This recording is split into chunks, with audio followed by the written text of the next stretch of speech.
2023학년도 대학 수학능력시험이 모두 마무리됐습니다. 경기도의회는 경기도와 도교육청의 추경안을 의결했습니다. 김포도시철도에 신규 전동차가 증차됩니다. 인천 이음 혜택이 확대됩니다. 축구장 3배 규모의 산지를 훼손한 불법 행위자들이 적발됐습니다. 여러분 안녕하십니까? 원유 가격 인상으로 흰 우유 등 유제품 가격이 오릅니다. 우유 전체 제품 가격이 오늘부터 평균 6% 인상됐는데요. 이른바 밀크플레이션 여파로 우유를 자주 사용하는 커피와 제빵 업계에서도 가격을 올릴지 귀추가 주목됩니다. 11월 17일 목요일 투데이샷 주요 뉴스입니다.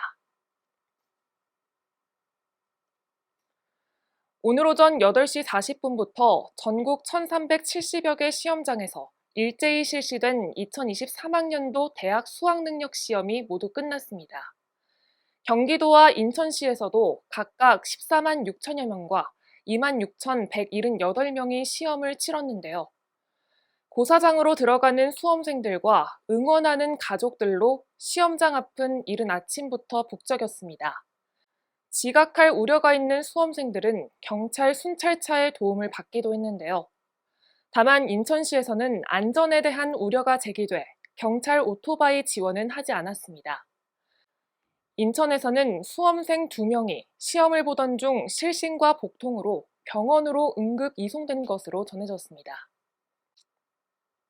경기도의회는 오늘 본회의에서 2개월여의 진통 끝에 경기도와 도교육청의 추가 경정 예산안을 의결했습니다. 지난 9월 8일 경기도와 도교육청은 각각 35조 6,778억 원과 24조 2,062억 원 규모의 추경안을 도의회에 제출했는데요. 국민의힘과 더불어민주당의 견해차로 추경안 처리가 잇따라 불발됐습니다. 이에 따라 학교급식 지원과 지역화폐 확대 발행 등 민생 사업이 줄줄이 차질을 빚을 것으로 우려되며 비난 여론이 일기도 했습니다. 도의회는 오는 21일부터 도와 도교육청의 내년도 본 예산안을 심의할 예정입니다. 김포시는 김포 골드라인의 혼잡률 해소를 위해 신규 전동차를 증차합니다. 노선 투입 목표 시점은 오는 2024년 9월인데요. 시는 최근 사회적 거리두기 해제와 노선 주변 신도시 입주 등으로 승객이 늘어난 점을 고려해 신규 전동차 투입 물량을 늘리기로 한 겁니다. 신규 전동차가 투입되면 출퇴근 시간대 평균 혼잡률이 240%에서 190%로 감소하고 배차 간격은 기존 3분대에서 2분 30초대로 줄어들 것으로 전망됩니다. 한편 김포 도시철도의 하루 평균 이용객은 7만 5천여 명에 이릅니다.